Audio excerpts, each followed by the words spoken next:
All right, so who wants to be a millionaire?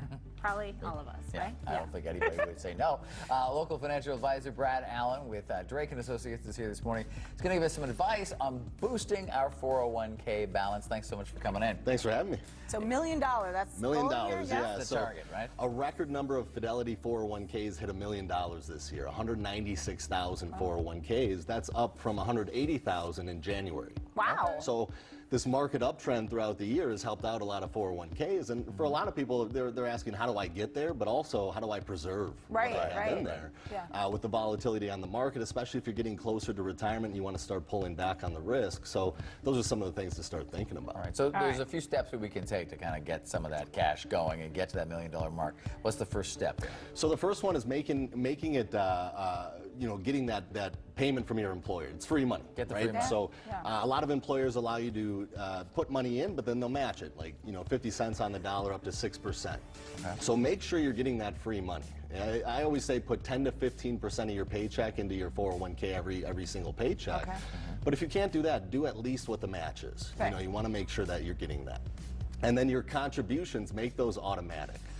It's so easy when it's just out of sight, out of mind, where you're just automatically putting money into these accounts. Your dollar cost averaging, meaning you're putting the same amount in every single month, and that way, you're going to build those accounts up, and you're not even realizing. Yeah, that way you're less tempted to spend it on other things. Right.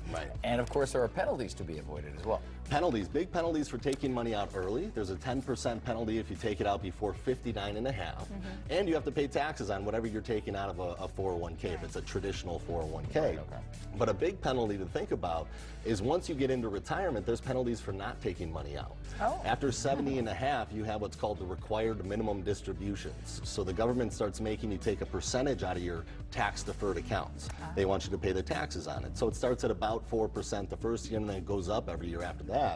And a lot of people find themselves in a pretty high tax bracket in their 70s when they never thought they'd be there, right? Because you have Social Security coming in, maybe you have a pension, and then you have this big lump sum coming out of your 401ks or whatever accounts you have, and it pushes you into a pretty high tax bracket. So that's where sitting down with a financial professional, somebody that can walk you through what can I do now to make sure my taxes are minimized later on down the road. And as always, resist the urge to splurge, right? Yeah, I mean, as much as you can. I mean, everybody wants to take that trip every year, but don't give up your retirement, putting money into your retirement accounts for that. I always say you should consider your retirement money a bill every single month. You wouldn't not pay the electric bill or something, so don't not pay yourself. Pay yourself first. You're making sure that you're going to be okay down the road. Be your own advocate, put money away so that when you get to retirement, you're not stressing out about it. And once we get to that $1 million mark, that's it, we can retire. Take this job and no. I mean, you have to realize that if you have $1 million in your 401k, that's not necessarily the case. There's money in there that's earmarked for the government, right? Depending on what tax bracket you're in, you're going to have to pay taxes all the way out through taking that money out in retirement. So you want to sit down, put a retirement plan together, figure out what taxes look like each and every year, where to draw from first. Maybe it makes sense to hold off on taking Social Security and draw from a 401k early in retirement, because when your income drops off, you're early in retirement, that's the lowest tax bracket you might ever be in again.